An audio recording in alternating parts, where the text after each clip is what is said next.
Hi, it's Danielle at Edge EA, where we love working with business owners and busy individuals to help them stop doing it all and start achieving more. So how do you know how many virtual assistant hours you might need? Now, there's a way that I'll go through as to how you can calculate this, but also I'll mention why it's important for you to think about this before working with a VA. So you will have in mind the tasks that you want to outsource. And when you set up a discovery call with a VA, you'll share that information with them.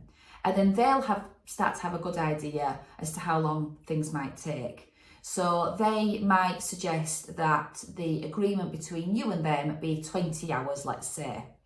And that probably will be accurate for the most part because the VA will have a good handle on how long things will take, generally speaking.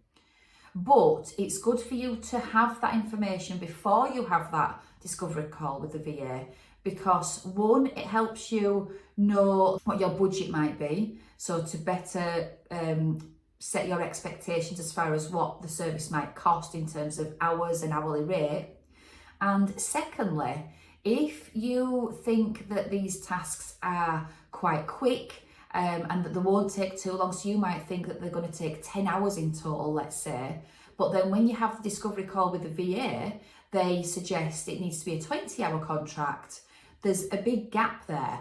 And so you really want to go through this exercise that I'll go through to better understand how long things actually take. And so I see it with clients where they have expectations of tasks getting done within sort of 5, 10, 15 minutes.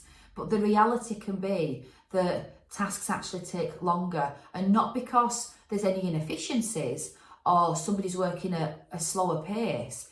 It's just that I think in our minds, we sometimes think it's just a quick job, and often it isn't. And if we really sat down and thought about it, we'd realise that for the most part, things tend to take longer than 5, 10, 15 minutes.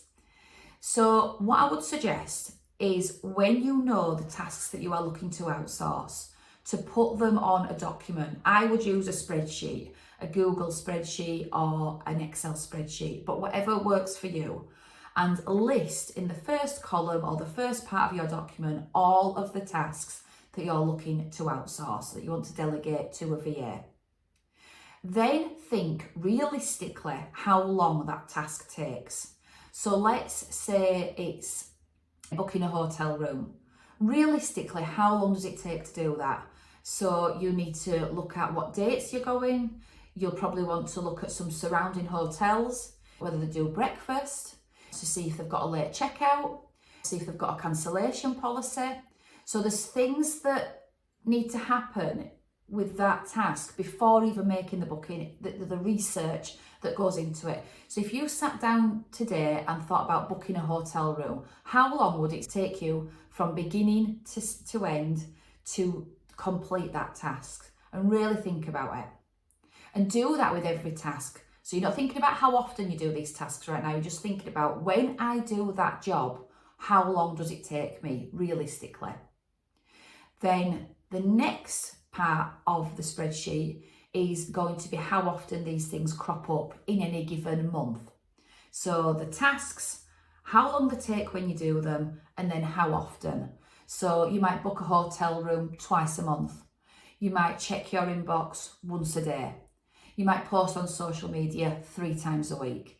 So you're starting to build up a picture of how long things take you to do in your working month. And then the last column will be a calculation across for each one so that you can jot them up at the end. So let's take the hotel booking. So when you book a hotel, it takes about 30 minutes from beginning to end, let's say. And you do that twice a month. So that's an hour every month. And do that with every task that you've got on the list. And then at the end, you'll have an idea of how long things take. Now, a little tip. I imagine that when you do this task, you could be quite surprised how much time that comes to. And you could be tempted to think, oh, no, it doesn't take that long. But look at it again. You've been really realistic with the numbers that you've put in. And that is the reality of how long these things are taking you.